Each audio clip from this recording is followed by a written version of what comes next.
It's time for Losses Above Replacement, the best baseball podcast to grace your ears, with your hosts, Alex.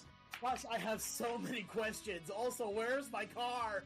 Splash. Strive to love something as much as my grandmother loves buying new crock pots. And MAK. If you've ever been to Boston, you know that they have amazing ice cream. Coming to you from coast to coast, it's LAR.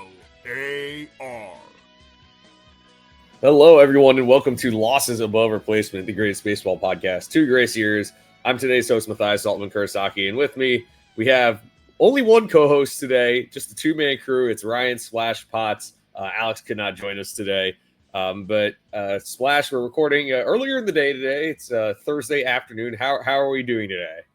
Yeah, hello, Mac. I'm doing okay. I'm ready to watch the Dolphins beat the Bills, which is not going to happen in a million years. It's nice to record a little earlier in the day. I don't have to rush into work afterwards, so that's nice. Maybe Alex should consider moving his work day up earlier in the day, but I'm kidding. How are you doing? I'm doing all right. It's really nice out today. I'll say that much. I went to the Mets game yesterday. I think my luck may have run out because they won 10 of the first 11 games I went to. They've lost the last 3. I mean, it was still a fun time. They surpassed 3 million fans yesterday for the first time since 2009. So they gave everyone who went to the game yesterday a free ticket voucher for a game in 2026. So that's pretty cool. I will say, despite their struggles, they're still drawing upwards of 40,000 fans a game, which is, I know it was a big point for Steve Cohen coming into this year was to improve attendance. And I think he's done just that. I mean, it feels like every time I go to the yard, whether they're playing well or they're playing poorly, it's a pretty full house. So that was fun. And the Mets played this afternoon. They took their series from San Diego. So it was a step in the right direction, feeling slightly better after a disastrous 8-game losing streak. So yeah, that's how things are going on my side of things. Like I said, it's a beautiful day in New York today.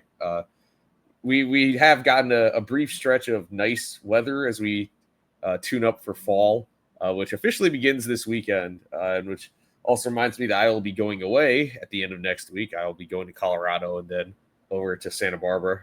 I don't believe the Rockies are in town while I'm there, which is unfortunate because I believe this is going to be the last time I get to go out there before my sister moves back home. So, but yeah, I'm looking forward to going out to Colorado. I love going out to the Rocky Mountain area. And Santa Barbara is great. I get to see my 2-month-old nephew. So, we did get some big news out of the West Coast about an hour ago, less than an hour ago, probably.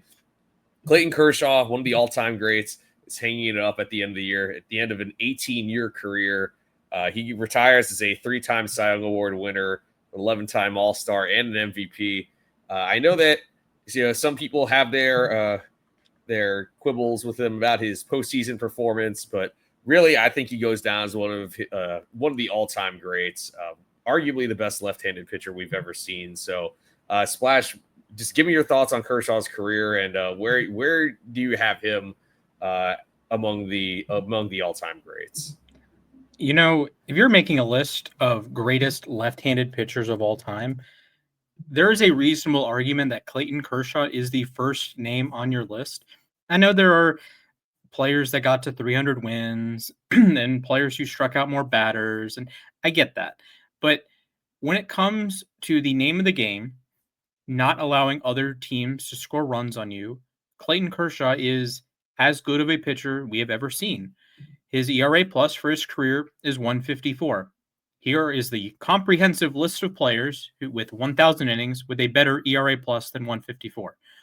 Mariano Rivera, he's a reliever. Bill Foster, a Negro Leagues player. Bullet Rogan, another Negro Leagues player. Clayton Kershaw. End of list. So the name of the game is run prevention. Clayton Kershaw is the greatest starting pitcher in the history of the game at preventing runs, particularly on the left side. Pedro Martinez is tied with him at 154, but Kershaw has been brought down the last 2 years. Jacob deGrom is at 151. Jim Devlin, who pitched in the 1800s, 150. Satchel Paige, the GOAT, 150. The best lefty is Lefty Grove, of course, at 148. So, like I said, the name of the game is run prevention. There is no starter ever, no lefty ever better at run prevention than Clayton Kershaw. Yeah, and he was able to do this without necessarily being a fireballer, which is crazy to say because he was a strikeout artist very much so in his prime. I mean, he led the league in strikeouts 3 separate times. He topped out at 301 in this season. He struck out at least 200 batters from 2010 to 2015 every single year, and then again in 2017. So, and he's over 3,000 strikeouts for his career. His 162 game average is 229 strikeouts in 215 innings. So that's over a strikeout per 9. It's a strikeout to walk ratio of over 4-1 for his career. I mean, this is really across the board, just a really complete pitcher. He didn't walk a lot of batters. He kept the ball in the yard for the most part. Like I said, he got a lot of strikeouts, but the hardest he ever averaged on his fastball was 95, which is solid. Obviously, that's still throwing kind of hard, but you look at guys, there are a lot of starting pitchers these days who are averaging in the high 90s. And this is a guy who, when he started getting injured in 2016, his fastball velocity dropped pretty significantly, basically every year, but he was able to adapt, start throwing his slider more, not really leaning on his fastball so much. And he also has, in my opinion, the greatest curveball of all time. That is, I've said this before. I went to a Sunday night game, Mets Dodgers at Citi Field, and he started, and I was sitting in the upper deck, and I could see the drop on his curveball from the upper deck. That's just unheard of, what he had out there. And this is the thing is that 2016, which was the year that he started getting hurt, he was having one of the best seasons of all time. I mean, at the time of his injury, he had a 169, so at the end of the season, this is after the injuries, he still, by the way, in 21 starts threw a major league leading 3 shutouts. He had a 1.69 ERA. He had 172 strikeouts against only 11 walks. That is a 15.64 strikeout to walk ratio. It's really unfortunate that we didn't get to see him complete that season. He still finished 5th in Cy Young voting that year, despite only making 21 starts and throwing 149 innings. So truly an amazing career. And this is a first ballot Hall of Famer. I wouldn't be surprised if he's like a unanimous Hall of Famer too. I know some people may knock him for his postseason performance, but if you're not voting for Clayton Kershaw to get into the Hall of Fame, I can't help you. Yeah, if you don't like Kershaw can you, in all honesty, vote for any other pitcher to make the Hall of Fame? Because if you want to compare him to his peers, the Justin Verlander and the Max Scherzers of the world, Kershaw is right there with them. There's no real argument for Verlander or Scherzer to be leaps and bounds better than Kershaw. He's better than them in a lot of ways. Exactly. And you can perhaps say that Scherzer was better in the playoffs. He was more impactful in 2019 when the Nationals won the World Series. Okay, I guess. Or he won a second ring with the Rangers in 2023.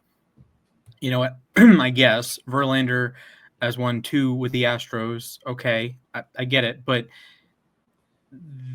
that to me is maybe a little bit of icing, but on a worse piece of cake. Like, there's a reason Kershaw is compared favorably to Sandy Koufax. I have the graphic up on screen, so check out the YouTube. But just consider for a moment the rich tapestry of Dodger pitching, and Clayton Kershaw is the best. You could maybe argue Koufax peaked higher. That's an argument for another time. But Kershaw is the greatest Dodger pitcher to ever live, and arguably, probably the greatest Dodger to ever live. Even on something like WAR that you can look at, it's Clayton Kershaw is at the top of the list. He's ahead of Pee Wee Reese and Don Drysdale and Duke Snyder and Jackie Robinson and Zach Wheat and Dazzy Vance. I'll pull that up now. But Clayton Kershaw is the greatest Dodger of all time, the greatest Dodger pitcher of all time, the greatest lefty of all time. That's arguable. I'll give you that one. He's one of the easiest Hall of Fame inductions we've had. And we've had quite a few, and we will have more with Pujols's, the Cabreras, the Verlanders, the Kershaws, the Trouts of the world coming soon. But Kershaw is a slam dunk Hall of Famer. If you're not letting him in, your Hall of Fame is basically Babe Ruth and Hank Aaron and Willie Mays. That's about it, frankly. Yeah, and like you were saying, Splash, is that he could go down as the greatest Dodger of all time. I mean, he's played 18 seasons, all for them, which ties Bill Russell, not the basketball player, the infielder, for the most seasons played for them. I mean, 18 seasons, all with one team. And I remember there were so many conversations about, will Kershaw sign with another team? Will he go sign with the Rangers? He's from the Dallas area. Like, would he ever leave Los Angeles? And to me, it would just look weird if he ever wore a uniform other than Dodger blue. And I'll add one more thing for the old school guys. His career winning percentage is .698, 222 wins against 96 losses. Do you know how ridiculous that is? And it goes beyond, he was just on a really good team. Yeah, he was on some amazing Dodgers teams. But at the same time, to win that often, that means he's putting his team in position to win almost every time he took them out. I mean, he won nearly 70% of his games. That's just, it's really unheard of. But any other thoughts on Kershaw? I mean, yeah, like this leaderboard list, these are the Dodgers. They have been around since the 1800s. Kershaw leads them in total WAR, in pitching WAR, in strikeouts, and these adjusted stats, the adjusted pitching runs, adjusted pitching wins, stuff like that. ERA, he's 6th, and these are guys that played well before him or were a reliever in Kenley Jansen's case, or Zach Greinke had like 3 seasons with the Dodgers.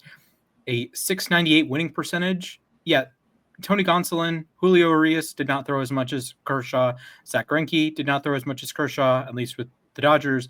Then Preacher Rowe is a player from the early 1900s. This is just an absurd list. And you look at WHIP, Clayton Kershaw is number 2. You look at hits per 9, Kershaw is number 4. You look at walks per 9. Kershaw is not on this list, but his walk rate is very low. And even strikeouts per 9, he's 4th. This is reliever, a guy who played very little for the Dodgers. Clayton Kershaw, then Walker Buehler, Koufax, Urias, Nomo. He's one of, I think the conversation could end there. He's one of the greatest players of all time. Yeah, seriously. I mean, when I think of like the best lefties, especially, he comes up immediately up there with names like Steve Carlton and Randy Johnson. And you can throw Koufax in there. Johan Santana, I know had a shorter prime, but he was super dominant in his peak. It's crazy to think about it because my brother was at Kershaw's second big league start. It was at Shea Stadium. He gave a home run to Luis Castillo, not known as a power hitter.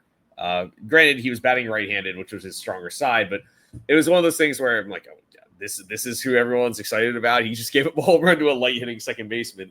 And then I remember the next time he faced the Mets, he absolutely carved them up. And it's worth noting that he never lost a single game in the regular season against the Mets. The Mets did get him one time in the playoffs, but it was insane. Every time he took them out, I feel like that for a while I had to watch. It's kind of like watching Paul Skeens right now, or like Jacob deGrom in the late 2010s and early 2020s. I mean, he was must-see TV every time he took them out. Is there any better aesthetic in baseball than listening to Vin Scully call a Clayton Kershaw game? Oh, it was, exactly. That was like another added bonus. I mean, you get to watch one of the greatest of all time on the mound, and you get to listen to one of the greatest all time in the booth. So, yeah, it was it made it that much better, in my opinion. But anyways, let's move on. We're gonna stick in the National League today. We are the National League side of things here. We do have a bit of a standings update.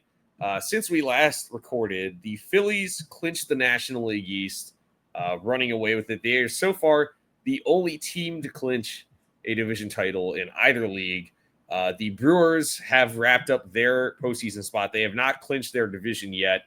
And the Cubs also are heading back to the postseason for the first time since 2020 and the first time in a full season since 2018.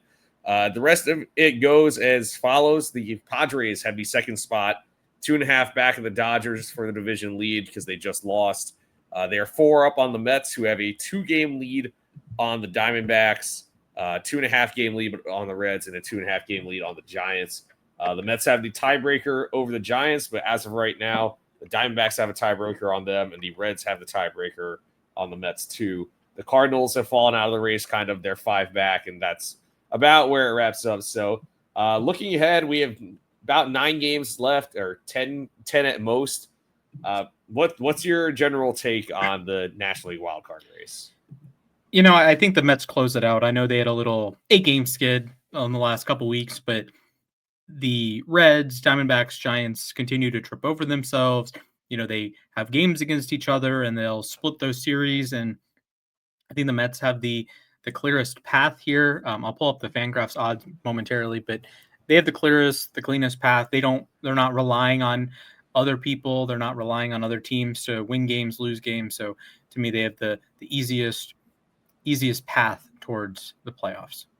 And I'll add this, which I understand the Diamondbacks have played well after selling off at the deadline, but they have to face the Phillies, Dodgers, and Padres to close the season.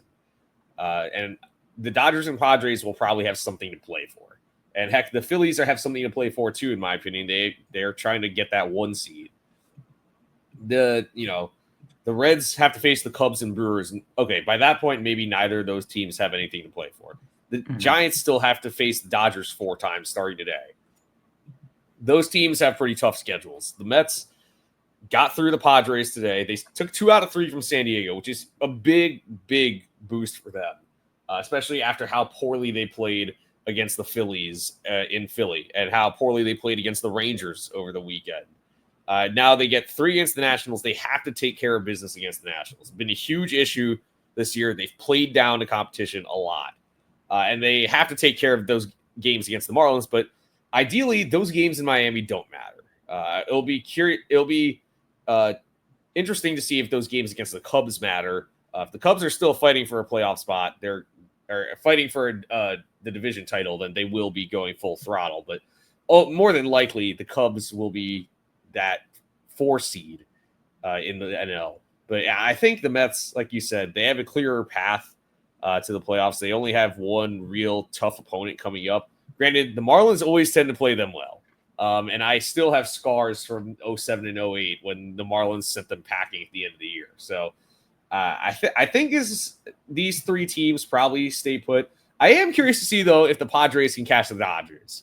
I'm not saying it's going to happen, but it feels like the Dodgers have kind of let the Padres hang around this whole time, even though it's clear on paper the Dodgers are the superior roster. Right. Is there any chance you think that either of these other divisions see lead changes? Because it seems unlikely, but there's still a chance. The door is open.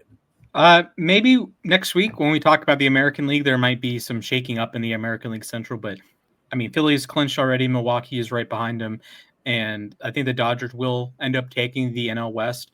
The Padres just lost to the Mets. That's not exactly ideal. You need to win games to catch the Dodgers. I will say the Dodgers get to face a desperate Arizona team next week after Arizona plays Philly. So a couple playoff rematches there for the Diamondbacks. But I think the Dodgers will hold out and win the division over the Padres. To wrap up the season, they have San Francisco for 4 at Chavez Ravine, then they're in Arizona for 3 and in Seattle for 3. For Alex's sake, maybe that Seattle series at the end doesn't count or doesn't matter for the Dodgers. They'll have locked up in all likelihood the number 3 seed, and we'll be looking for, hey, we want our number 1, number 2, number 3 good to go when we play the no one believes in us 6 seed, which could be the Mets. And that's a team that the Dodgers faced last year in the playoffs, and a spot the Dodgers have, obviously not last year, but a spot the Dodgers have lost in, that they lost a short series to the Diamondbacks. They lost a short series to the Padres. So they're going to be on high alert to go back to back. Yeah, and I'll say this much, obviously, now that I think about it, I'm going to be away when the playoffs begin, but I'm actually going to be in California. If the Mets, I highly doubt I'll be able to go to Mets Dodgers if it happens. But the other thing is that I look at the Mets roster, and I think in a 3-game series, they actually look pretty good on paper. Mm-hmm. It's when you get to those 5 and 7 game series where things get kind of scary for them because of their pitching staff. But the only reason that I think that the Mets pitchers could have enough to make a deep enough run is that there are a lot of off days in the postseason. And the biggest issue for them has been their bullpen has been so heavily taxed because outside of the 3 rookies, nobody's really given them length. They tried the new thing recently with Clay Holmes and Sean Manaea piggybacking off each other, and actually it worked pretty well. So the National League is interesting. The American League, we'll get to them next week, but it feels like there isn't a real favorite this year. I think it's fair to say every team sort of has a weakness. It's kind of crazy. And when your best team in the league, Milwaukee, 93 wins right now, it's frankly Milwaukee. If that was the 93 win juggernaut Dodgers, I think we would feel a lot better about it, if that makes sense. Sort of. And in the American League, it's a lot of the same thing with the Tigers being Tigers and Blue Jays being on top, and you think to yourself, if you close your eyes and you do the Bill Simmons confetti test, can you see, Detroit lifting the Commissioner's Trophy this season? Can you see Toronto lifting the Commissioner's Trophy this season? Yeah, I don't know, right? But if it was the Dodgers or Phillies or Yankees, then you're like, oh yeah, absolutely, they're going to win everything, right? There's that, built-in bias is probably the wrong word, but even on FanDuel, the National League favorite plus 210 Phillies, plus 290 Dodgers, plus 340 Brewers, plus 700 Cubs, Padres 850, Mets plus 950, and then the Reds, D-backs, Giants, Cardinals are way down the list. So I think part of that plays a role, like psychologically, when we see, the Phillies. Okay, we've seen them in the playoffs the last few years. The Dodgers, they just won the World Series, but the Brewers, they haven't been to the NLCS since 2018. They've never won a World Series, so there's sort of I don't know. At least I feel psychologically that it's not as wrapped up as it might be if you just flip the win total around with the Dodgers and Brewers. Yeah, the Brewers don't even have a National League pennant because their only World Series was as an American League team.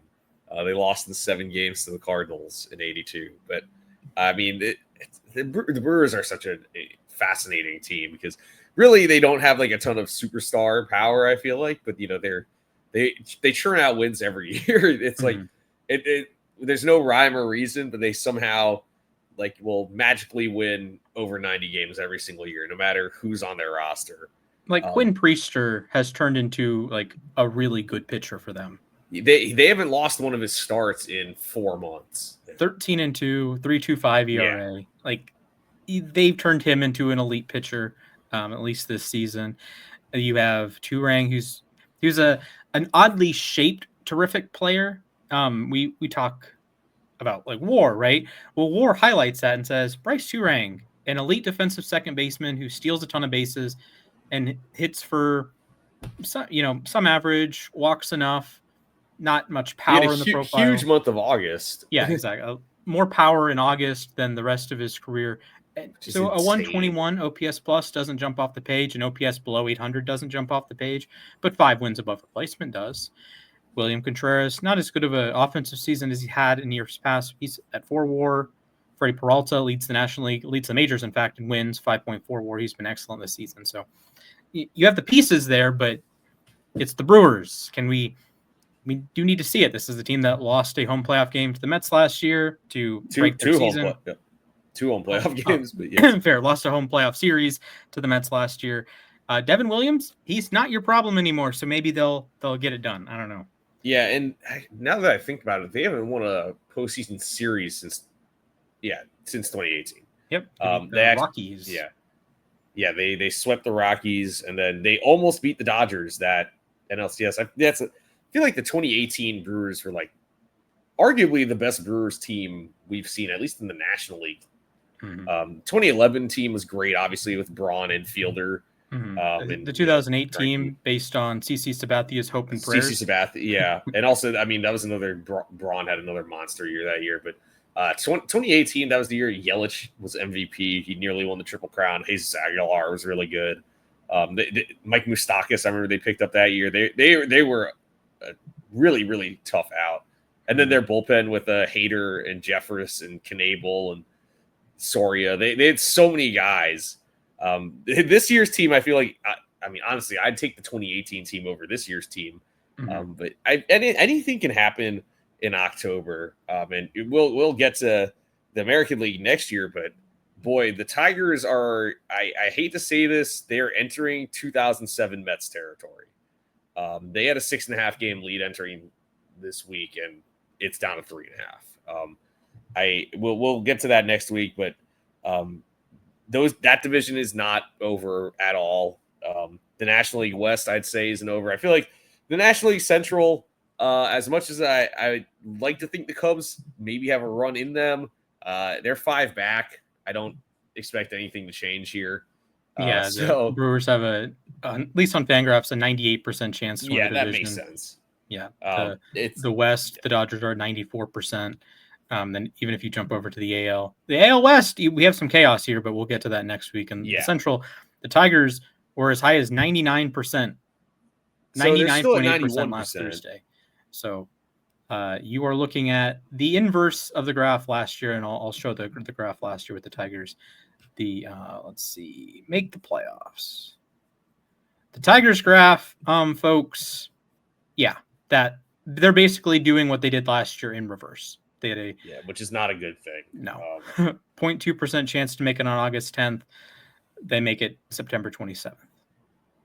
I mean, I expected by now they would have wrapped up the division. I was just thinking because again, AL we'll talk more about next week, but the Red Sox close out with a series against the Tigers, and I was thinking out loud, just like, the Tigers by then probably will have clinched the division. Well, actually, we don't know. But anyways, we're going to shift over to some awards. Obviously, they come out at the end of the year, but we have been keeping tabs on Silver Sluggers and Gold Gloves this year. So I say let's start in the field here. Sure. We start National League Gold Gloves. Let's go ahead and start catcher, and I think this one's pretty obvious. Do you have anyone other than Patrick Bailey winning this? Patrick Bailey is the best defensive catcher in baseball to me. Sorry, Alex. Yeah, easily. Sorry, Toronto fans. He's just an exceptional player, and he's another player that WAR, I think, tells a great story of that. When you look at the counting stats, the hitting stats that Patrick Bailey does, it's bad. It's not good. But then you look defensively, he is tremendous. +4 blocks above average, +7 caught stealing above average, +18 framing. That's the best in baseball. He has an elite pop time, and he's a guy that year in and year out is in this discussion for being one of the best defensive players in baseball. He's in it once again, and I think he deserves to win probably the Platinum Glove in the National League. I was going to say that. He's +30 fielding run value. No one is within 10 in the National League. That's ridiculous. Yeah, and I want him to be able to hit more. I feel like every year we see glimpses of it, that he could be a good hitter.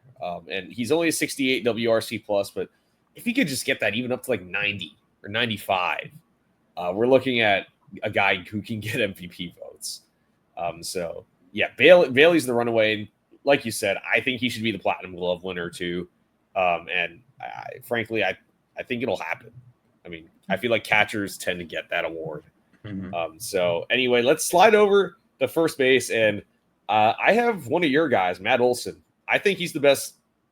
Ty France is really good in the American League, but I think Matt Olson has for a while been I've been consistently over the years. I think he's been the best defensive first baseman in baseball. And I think this year he doesn't really have much of a contemporary, at least in the National League. Yeah, and you look at the Baseball Savant leaderboards, Olson leads everyone with +7. Ty France is also at +7, but he's not in this conversation as for National Leaguers. You look at defensive runs saved, Olson is +16, followed by Carlos Santana at +12, Spencer Steer at +8. And unfortunately, Christian Walker has not had a particularly great season. The last few years, he'd been elite defensively. But this year, it's time for Matt Olson to win his first Gold Glove on the National League side. He had 2 back in Oakland in 2018 and 2019. And, Olson is building he has the reputation of being an elite defensive first baseman. He had about a week stretch early on in his Braves tenure that he made 2 or 3 errors and it looked pretty bad. But for his career, he's +89 defensive runs saved. He has 4 seasons with at least 10. He had +13 last year. And there is an argument he goes down as like this generation's Keith Hernandez, this generation's like Don Mattingly type that just reliable glove at first base, stalwart player. Yeah, and he plays nearly every day. I mean, I can't remember the last time Matt Olson asked for a day off. 2021. Exactly, that's the point. I mean, like I said, he takes the field every day. He does a great job there. He hits, he fields. And we're looking at a guy who has. Oh, by the way, he's over the Baines meter. I know that's a big deal in today's generation, but yeah, we're looking at a guy who probably will be a Hall of Famer. I think. I know he doesn't really get mentioned in those conversations, but he's had an excellent career. But let's move over to second base. And this one I thought was close, but looking at the numbers, I think there's a runaway here. Who do you have at second base? I have Nico Horner, top 5 second baseman in the league. Runs away with the Baseball Savant page, plus 11 fielding runs. The next closest national leaguer is Xavier Edwards. He's at plus 6. And defensive runs saved, he's at plus 16. The next is Xavier Edwards at plus 10. And he's won a Gold Glove before. He's in a great middle of the diamond duo or trio, frankly, with PCA, Dansby, and of course himself.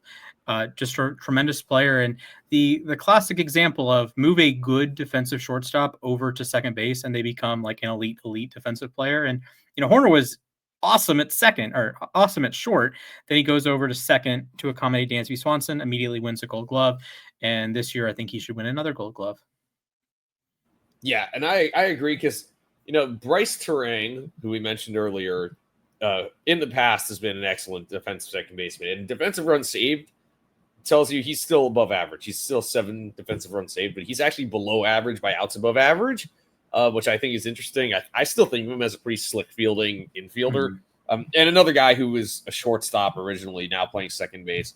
I really think that Horner and Swanson duo, it's hard to get anything past those guys in Chicago. So I think Horner gets it here at second base. And then sliding over to the hot corner, I guess we call this a resurgence. Keep Ryan Hayes.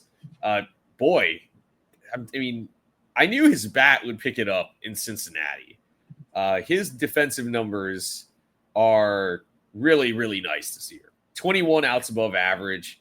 That's a huge bounce back for him. It's not like he was bad necessarily last year, but only 6 outs above average, 6 fielding run value, and 10 defensive runs saved. This year, he has 19 defensive runs saved and also 17 fielding run value. So I think, again, it was one where in my head, I was like, it might be close. I look at the numbers. It's really not that close. And of course, the greatest defensive third baseman I've ever seen continues to be great. What a shocker. He won the Gold Glove back in 2023, has deserved it multiple times in his career. But this year, it's not even that he's the best. It's that he's lapping the field. In terms of fielding run value, he's at plus 17. Next closest national leaguer, Matt Chapman at plus 6. You look at defensive runs saved, he's at plus 19. Matt Shaw is second at plus 13 with 300 fewer innings. So it's a runaway for me, and Hayes is going to be in that conversation for the Platinum Glove even. Yeah, and again, there's a chance I think he can get it. I feel like, again, third base, we saw Matt Chapman win it before. This is a possibility here with Hayes. He's like a vacuum over there. So I wouldn't be surprised if he gets it. But let's move over left field again. Oh, we forgot shortstop. Oh, right. Wow, I'm smart. The one, the one we can really have a conversation about. So yeah, shortstop. There are a lot of candidates here, actually. It took me a minute to decide on this one. So who do you have at shortstop? Unfortunately, it's not Nick Allen. I do want to sing his praises for a moment because he reminded Braves fans of the Andrelton Simmons days. Of course, he does it a little bit differently than Simmons, but just a fabulous season defensively. But he was so bad at the plate that you had to replace him with Ha-Seong Kim, who is good in his own right. You can make good arguments for Mookie Betts. You can make an argument for Dansby Swanson again. I'm going to go with Mason Wynn. I know the defensive run saved, don't love him, but he's plus 17 fielding run value. The arm is ridiculous. He is like a pitcher arm, outfielder arm, but he's playing shortstop. Only plus 3 defensive run save. So I get it. There's other better options if you're strictly looking at that, but he has played 1,100 innings in the field. That's, top half, plus 3 defensive run save, like I said. And he has the fear factor in a way, not the same as an outfielder, but the hose means you got to get out of the box really fast. And I think sometimes that's not going to go into the numbers when you're in the batter's box. Oh man, if I hit a ground ball, I got to be on my P's and Q's to get to first base because Mason Wynn's going to throw me out. So I think that sort of fear factor maybe gives him a +1 boost, if you will. Yeah, I also have Mason Wynn at shortstop. I considered Nick Allen. I considered Joey Ortiz. Heck, I even considered Trey Turner a little bit. But it's funny because like people always, like National League East fans, they see Trey Turner and they're like, oh god, he's starting to lose it. He's a little washed maybe, but he's actually 16 outs above average this year. Yeah, I think Wynn is kind of. I think he's the choice here because, like you said, he has an insane arm. I remember when he was in the Futures game, he was throwing balls 100 miles per hour across the diamond. And making older baseball fans angry. I know, yeah. They're like, oh my God, make errors, whatever. 22 outs above average. I mean, if you want strong throwing arms, have you seen Ellie De La Cruz? I mean, who unfortunately, I mean, I love watching Ellie play, but unfortunately, he's actually below average by some metrics. But yeah, I think Wynn runs away with this one. Now we will slide over to left field. There aren't a ton of contenders, I feel like, here. I lean Isaac Collins here from Milwaukee. Again, you can go with Collins. You could also consider Harrison Bader, who's a natural center fielder playing left field. But he also spent most of the year in the American League. So I think by default, it goes to Collins because there really aren't a lot of contenders. There aren't a lot of strong fielders in left field, respectfully. Yeah, and this is one of the goofy ones that the metrics are just totally split on. So I would lean Ian Happ.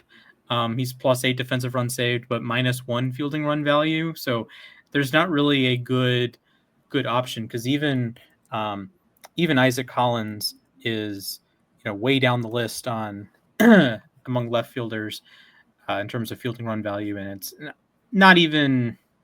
It's just tough. Sometimes you have a position that's weaker, and in this case, it's left field. And this is one of the years that the old format of just choosing 3 outfielders would probably yield the best results because I don't think any left fielder really deserves to be that a Gold Glover. And to cover the bases, Isaac Collins is +1 defensive run saved in left field this season. Yeah, and reality is, and I'm looking at the center field leaderboards right now. There are 2 or 3 center fielders that I think could easily be a Gold Glover. But because you have to go position by position, a few of them, only one can actually win hardware.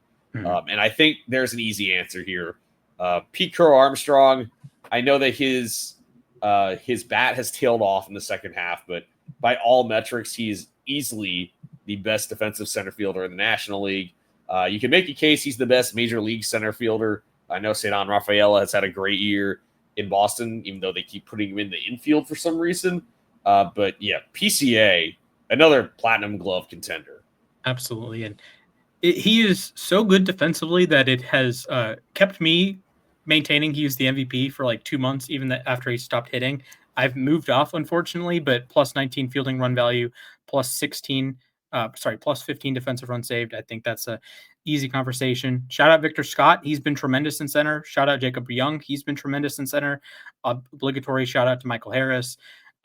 He's still very good in center. Brenton Doyle is still very good in center, but PCA stands a cut above.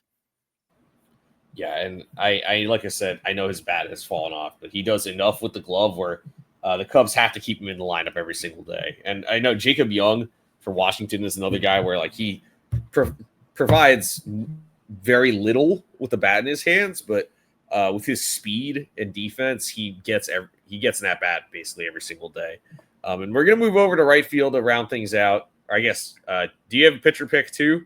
Because I can make a pitcher pick. That's not a problem. All right. Well, I say we wrap it at right field then. Sure. With all due respect to Spencer Schwellenbach, who would have run away with the Gold Glove. Obviously you still get an accolade on your baseball reference sheet, and you do get your hardware.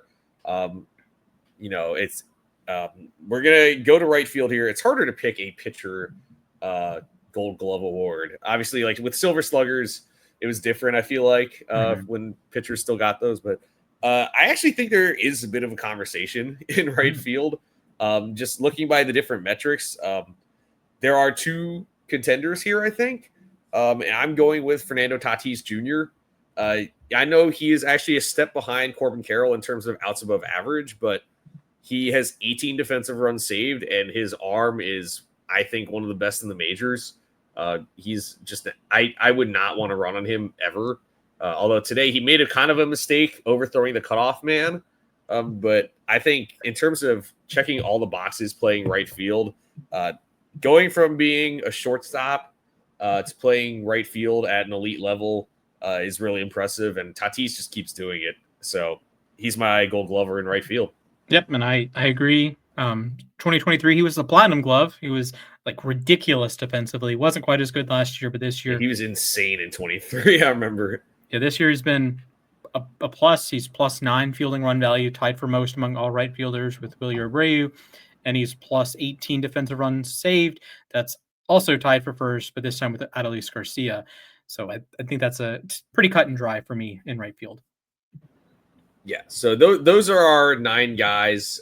We had largely identical lists, although we did have some differences. But let's move over to the dish. We're talking about Silver Sluggers. Let's start getting behind the plate.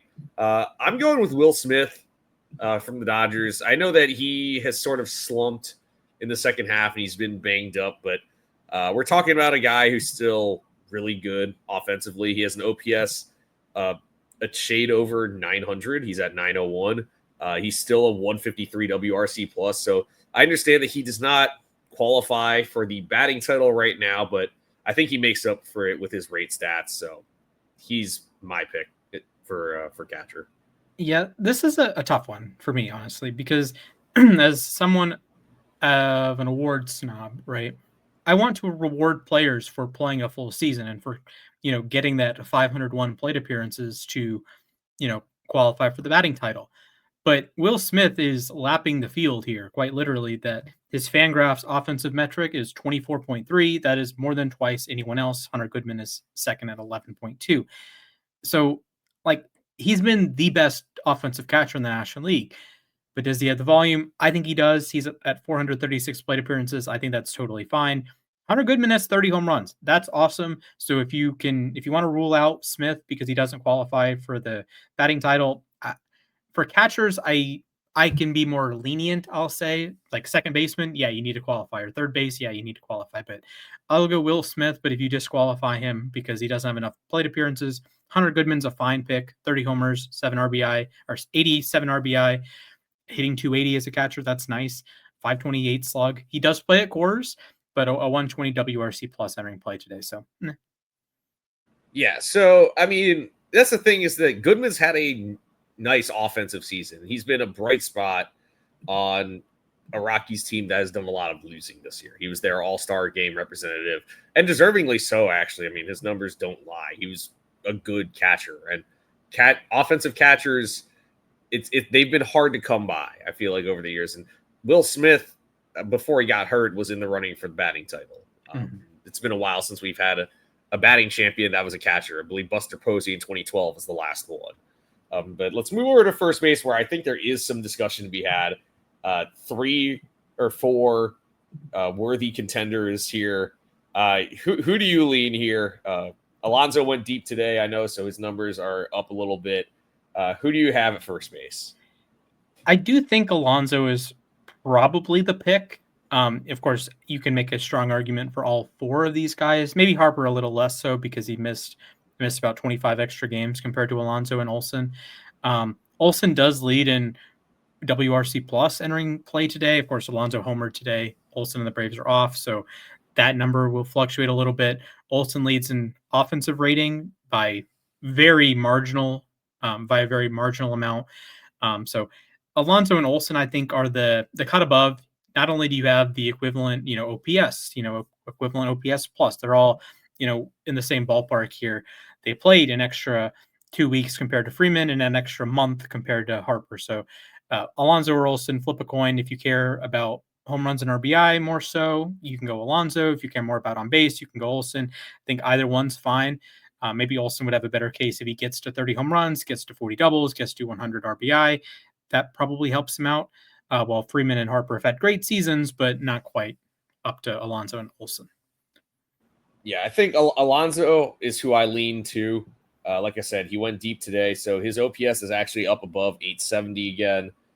His OPS plus, it's the highest it's been since 2022, and third highest mark of his career. And if you wouldn't believe it, this would be his first Silver Slugger if he did win it. I believe he lost out to Freddie Freeman in his rookie year. So this is his chance right here. He's taking advantage of having Juan Soto hitting in front of him. 121 RBIs and 37 homers. He's homered in 4 straight games. I know he's had a couple like prolonged cold streaks, just like his team, but he's been he hasn't really always hit cleanup, but he's been the quintessential cleanup hitter this year, I feel like. So second base, I feel like there isn't much of a conversation here. Mm-hmm. Can we agree here? Ketel Marte is the runaway? Yeah, I agree. And we could have the same conversation we had at catcher, but Marte is qualified for the batting title. So that, that's a big plus for him. Bryce Turing has been great. He's played just about every game, 620 plate appearances, 123 or WRC plus. And I don't know traditionally if stolen bases, base running counts as offensive production in this case, but if it does, he and Nico Horner are two of the best base runners in the game, while Marte's been decidedly below average this season. So maybe that makes it a little bit closer, but I would go Marte. Yeah, and I know Marte hasn't been as elite as he was last year, but he's still, for a position that doesn't have a lot of offense right now, I think he's the answer here. And we can move over to the hot corner. And again, it's a weird year in the National League. I feel like there isn't a real standout at third base with the bat in their hands. But who do you have at the hot corner? Unfortunately, like you said, it's not much of a conversation. It's Max. Or, I wish it was Max Muncy because he was awesome. I was considering Max Muncy, but his volume is it's too low. Yeah, Manny Machado has 270 extra plate appearances on Muncy. That's a pretty clear gap. And yes, Muncy has a higher WOBA, higher WRC plus. He's right behind him in offensive rating, but it's Machado, 26 homers, 92 RBI. He's going to flirt with the 3,100 season. He's played just about every game, if not every single game for the Padres.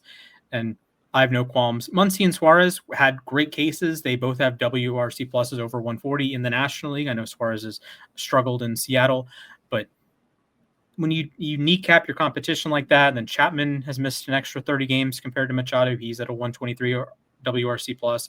Brett Beatty, 123 games played. Caleb Durbin, 127 games played. And really in a year that Austin Riley is going to miss 60 games, Mark Vientos has missed a chunk of the season. There's not really a competition with Machado, frankly. Yeah, and I watched Machado yesterday hit a grand slam off David Peterson. He's just, I was thinking about this earlier. He makes everything he does on a baseball field look so easy. I know that people have their issues with him not hustling and openly saying he doesn't hustle, but he's so smooth in the field and at the plate. He's a really nice swing. 26 homers, 92 RBIs. And I was just thinking about this earlier today. We're looking at a guy who could hit 500 homers. He's at 368 right now. He's also the active leader in grand slams. Yesterday was the 14th of his career. The major league record is A-Rod with 25. So Manny is in his early 30s. He's 33 now. There's a chance we're looking at that record come down eventually. But we're going to move over to his shortstop, and this is a surprise to me. We Mets fans were all kind of up in arms when this guy was an all-star 2 years ago because, frankly, he wasn't fully deserving. But this guy, he's really underrated this year. I feel like Geraldo Perdomo. What can I say about this guy? If you told me before this season he'd be almost 40% better than league average offensively, I would have thought you were going crazy. In addition to his glove, we're talking about a guy who's at a 6.7 F4 this year. And he could drive in 100 runs. He's at 97 with 19 homers. This was a guy who never hit for power coming into this year. But yeah, 19 homers, 26 steals, 97 RBIs, 29 doubles, 5 triples. This is a guy who could be 20, 30, 100. So is he your pick too?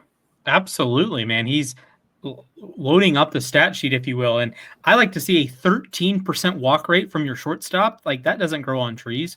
He has a higher walk rate than a strikeout rate, believe it or not. That's like Luis Ariz territory. A 171 ISO. That is above Ellie De La Cruz. Like, Ellie, that guy who hits tanks. So I know Ellie had the big Who has power. hit one home run since July or something. True, but still, Perdomo takes it for me, a 138 WRC plus entering play today, a little bit ahead of Turner and Lindor, who, by counting stats, you can make a strong argument for Lindor: 27 homers, 30 steals, 105 runs scored. That's fine. Billy Adames has a counting stat argument. He has 28 homers, 88 RBI or 88 runs, 82 RBI. But I think Perdomo is the pick this year, so congratulations. Yeah, and again, coming into this year, I would not have guessed that he would be the National League Silver Slugger. But it's hard to take away what from him, what he's done this year. But let's move over to the outfield. So in the outfield, unlike Gold Gloves, it's just 3 outfielders. So you don't have to see like a left fielder, a right fielder, etc. So in the National League, I think, to start, there are 2 guys who are clear-cut winners here.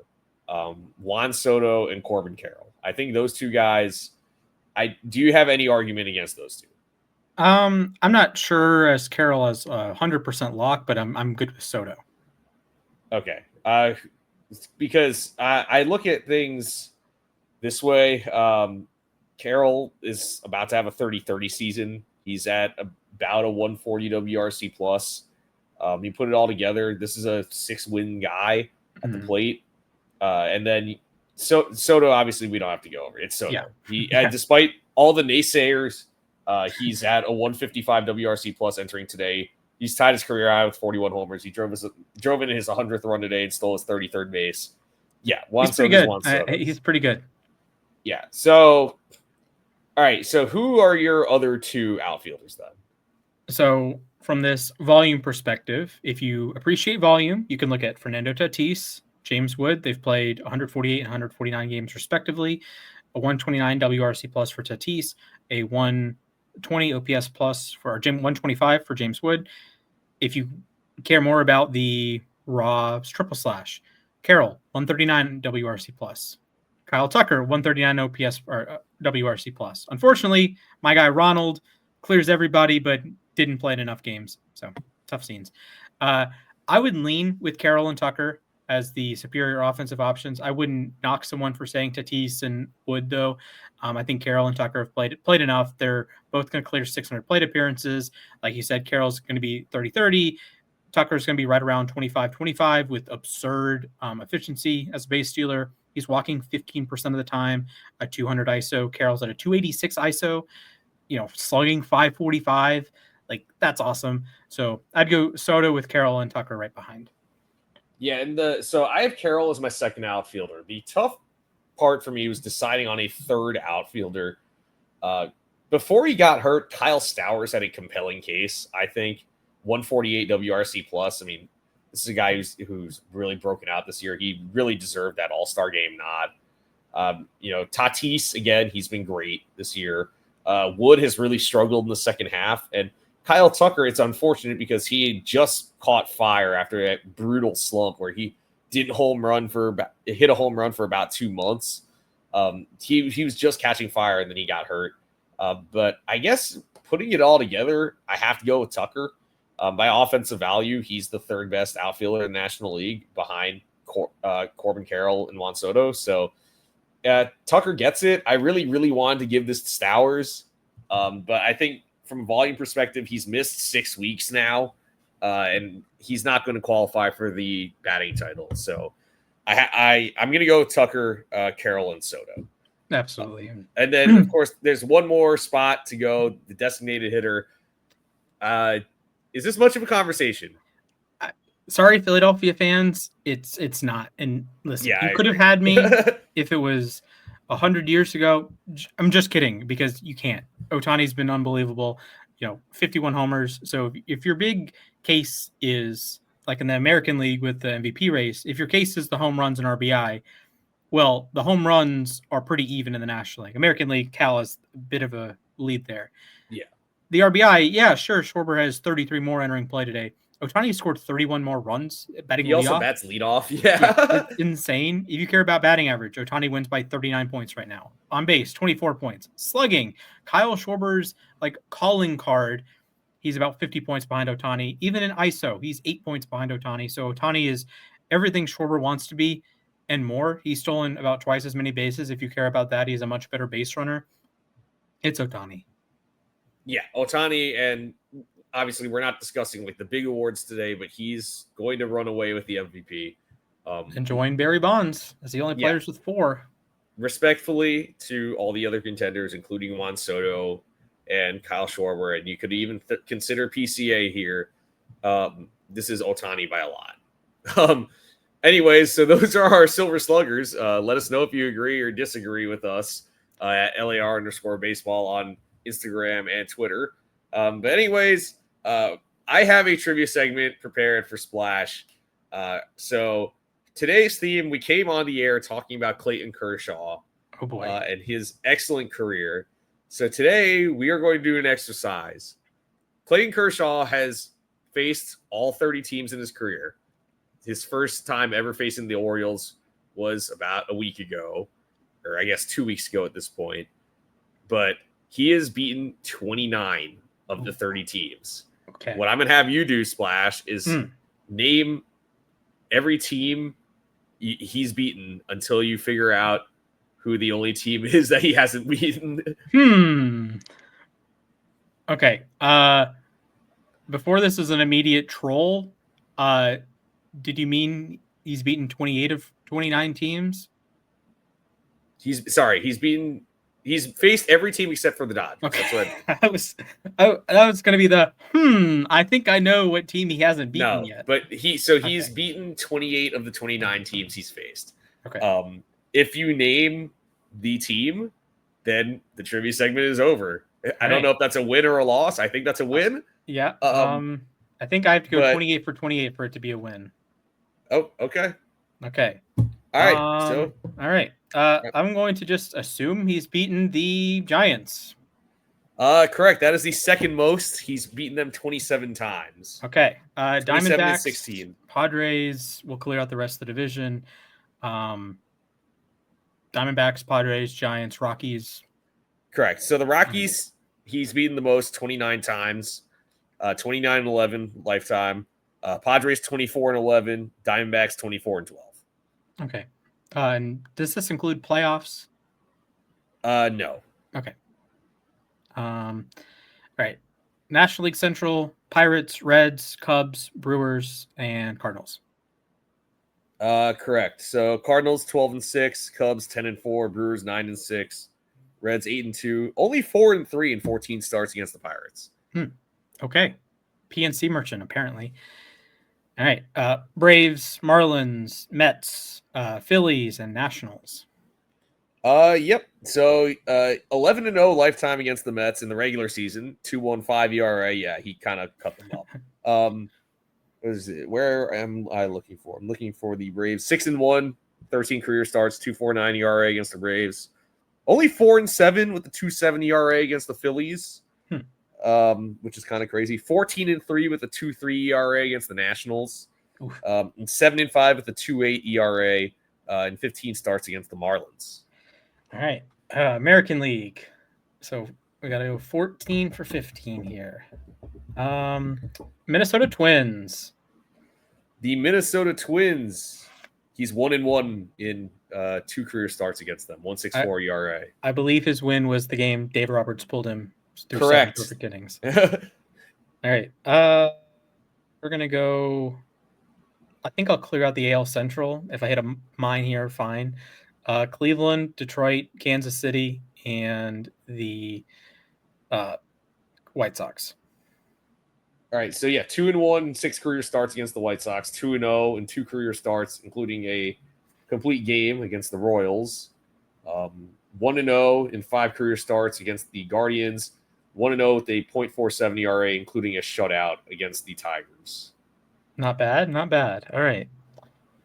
I'll go Astros. Yes, the Astros. They were a National League team at one point, so this makes that sense. helps. That helps. 9 career starts, 4-2 with a 2.23 ERA. All right, I'm gonna go Mariners. Mariners, yep, 4-0 in 5 career starts, 2.03 ERA. I'll go Orioles. Orioles, yep, they were the last team other than the one team he hasn't beaten. He's 1-0 with a 3.18 ERA in 1 career start. Okay, I will go Rangers, his hometown team. Yep, hometown team, 1-1 in 2 career starts with a 2.25 ERA. All right, getting close here. The A's. The A's, 5 career starts, 1-0 with a 1.34 ERA. Angels. Yes, the Angels, he faced plenty, 10-2 with a 2.32 ERA, including 1 complete game and 17 starts. There you go. Let them cook. Toronto. Toronto, again, another team, hasn't faced a ton, but 3-0 in 3 career starts with a 2.84. Tampa. Tampa, yep, 3-0 with a 3.56 in 5 career starts. All right. Am I at 26 teams? I believe so. Okay.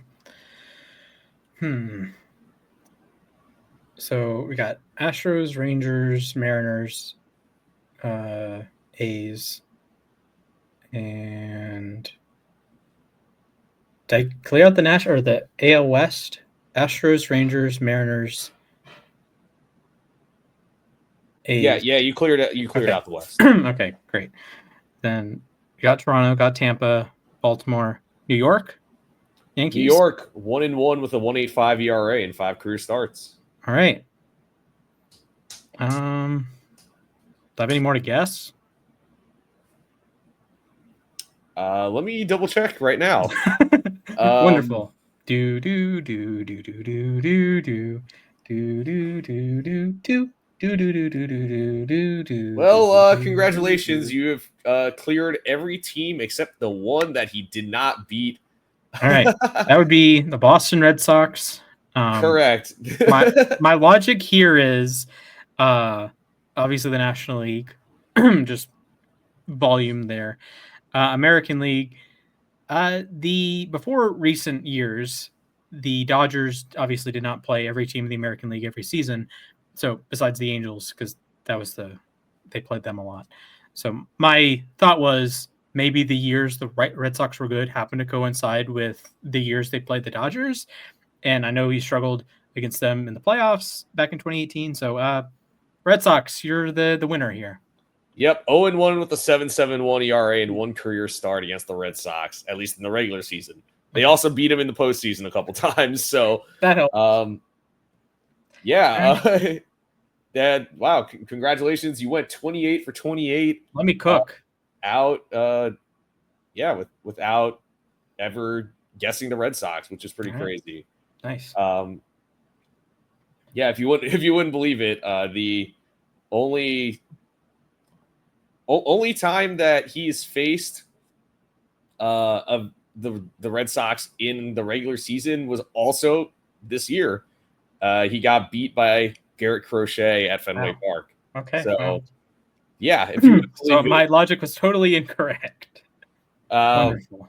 Yeah, no, it's funny because I was just trying to check the game logs, and you can't really sort that like by full career on Baseball Reference. But yeah, I know he had the 2 career starts in the World Series in 2018.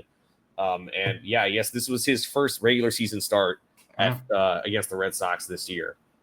It was crazy to me to think also he hadn't faced the Orioles coming this year because he's been this is his 18th year in the league. You would have thought at some point, like once, right? Yeah, like even a random before, Tuesday night at Chavez Ravine, or like a Sunday matinee game against the Orioles at Camden Yards. Yeah, exactly. So, wow, that was impressive. All right. I was really testing you to see if you would accidentally fall in the landmine. Yeah, the bright side, there's only one Yeah, And then with my exactly. flawed logic, I avoided it. So yeah, I like that. I'll have to All right. I'll have to pull one on you next time. Yeah, I guess so. All right. Anyways, it's time for the moment to ourselves. So 60 seconds or so to talk about whatever the heck is on your mind. So, Splash, you want to go first or second? Or Sure, I can go first. all right, let me just get my stopwatch. All right, your time starts in 3, 2, 1, begin. Boys and girls, ladies and gentlemen, I have a quick aside about Lamar Jackson. If you're saying he's stat padding against the Browns, please look yourself in the mirror. The conversation last week at this time was the Ravens are chokers. The Ravens take their foot off the gas. The Ravens they don't play aggressive. Well, 7 days later, they are aggressive in a situation that kind of leans being aggressive. They throw a touchdown on 2nd and 10. And the outrage is, oh, Lamar's a stat patter. This is why Allen's going to win the MVP. Look at Allen. He didn't play the fourth quarter against the Jets, yada, yada. Like, did you watch the game? The Browns held Henry and Hill to 30 yards on 14 carries. Henry had nothing going almost the entire day. There's a point in the game he was 6 carries for 6 yards. He even fumbled earlier in the game. I would understand your point if it was on first down, if Henry was having a good game, or Hill was having a good game, or Keaton Mitchell, or Rasheen Ali, whoever you want as the third running back, was having a good game, or if it wasn't against the Browns, who have beaten the Ravens each of the last 2 seasons, or if the Ravens hadn't just blown a 2-score lead with 5 minutes to go against the Bills the week before. So, yes, I understand that the optics, oh, he throws a touchdown up 30, or to give him a 30-point lead. You know what? Defend it then, or maybe be worse at defending the run. The Browns were excellent against the run. They held Henry in a coffin the entire day. Justice Hill has been miserable to start the season. The Ravens also can't run block to save their lives at the moment. They can't pass block to save their lives either. So Lamar has been, I don't know how he does it. These first 2 weeks, the Ravens are like 31st in composite pass block rankings. I don't know, man. Lamar's the MVP. Rinse, wash, repeat. Yeah, and even like the Browns game, I mean, I thought he dominated them. I mean, it's just that. I mean, you can't even pin that. I mean, you can't even pin the Bills game on him. Like he's. Mm-hmm. I mean, it's going to be another battle, I think, between him and Allen for the MVP. Maybe like if the Packers go 14-3 or 15-2, maybe Jordan Love enters the conversation. I know, dude. It feels like it's almost always a quarterback. That's the issue. Yeah, I can't remember. I mean, seriously, that's the thing is that like winning MVP in the NFL is something other than a quarterback. It's like darn near impossible. It's like Adrian Peterson in 2012. But like growing up, you saw some running backs win it. Like 05, Sean Alexander, 06. You had LaDainian Tomlinson. It's like, okay, well, maybe there's a shot. And then 2014, even you had a defensive player in the conversation with JJ Watt. And I mean, since then it's been like Cam in a runaway, Matt Ryan in a runaway, Brady in a runaway, Mahomes in a runaway, Lamar. That's the fact that Matt Ryan won it. Like nothing against the guy, but like when I think of MVPs, I don't immediately think of Matt Ryan as an MVP winner. And even if you said like, okay, the 2016 Falcons, if you pinpointed them preseason and said who will be the best player on this team, Julio Jones. Yeah, I mean, all-pro, not the MVP. Vic Beasley had like 16 sacks and was an all-pro, but he didn't win MVP. It was Matt Ryan. So the MVP discourse. Somehow, baseball fans, it's even worse in other sports. Oh, I mean, last year I thought Saquon also had an argument, but I thought Henry was better, but that's neither here nor there. I mean, I know it hurts as a New Yorker to say that Saquon had an argument, but he did. Yeah, he was great last season. Worse than Henry. Yeah, I know. I don't even. Oh man. All righty, Mac. I'll count you down. All right. Yeah. 3, 2, 1. Yeah, respectfully, I hope Caleb Johnson learned the rules rules of football after he muffed that punt. I'll start off by saying that, but really, I do want to sort of expound on what I said at the beginning of the show. The fact that the Mets broke 3 million fans despite a lot of losing this summer and still getting 41,000 plus every game, I think it does speak volumes to what Steve Cohen has done as owner. I mean, I remember there were so many years going to games late in the season where it was basically a graveyard. at Citi Field, and now every time I go, it feels like it's basically a full house, and the fans want it. And I hope they eventually get it. I don't know if it'll happen this year, but I see the vision. I see the vision David Stearns is going for. This is a team that's run by fans of the team. So, yeah, hopefully, even if they have an early exit this year, hopefully the attendance continues to go up next year. And B, I really hope yesterday wasn't the last time I'm there this year, because I've had a lot of fun going to games this year. So, yeah, that's what I got. Yeah, I wish I had excitement watching baseball this year. It comes and goes. Yeah. 162 game season. Sometimes you wake up and you're like, oh yeah, I can't wait to watch my team. And other times you're like, I'm gonna go do something else. But yeah, that's at least Matt Olson and Ronald Acuna have been great this season, and Drake Baldwin could win the NL Rookie of the Year, although Kate Horton shoved that in everyone's face a couple weeks ago. So, what do you do? Exactly, it's tough. But anyways, that's it for us today. Make sure to follow us on Twitter. Follow Splash at Mr. Splashman19. Alex isn't here, but follow Alex at the Sports Guy 242. Follow myself at Matthias_A_K. And of course, follow the collective account at LAR_baseball. All sorts of good things coming out of that. And of course, make sure to subscribe to us on YouTube at Losses Above Replacement. Follow us on Spotify. Leave us a 5-star review. Leave us a like on YouTube. If you like it, you disagree with us, you don't like it, let us know. And we surely will respond to you cordially. But anyways, thank you all for listening. Stay safe, and I hope to see you all real soon.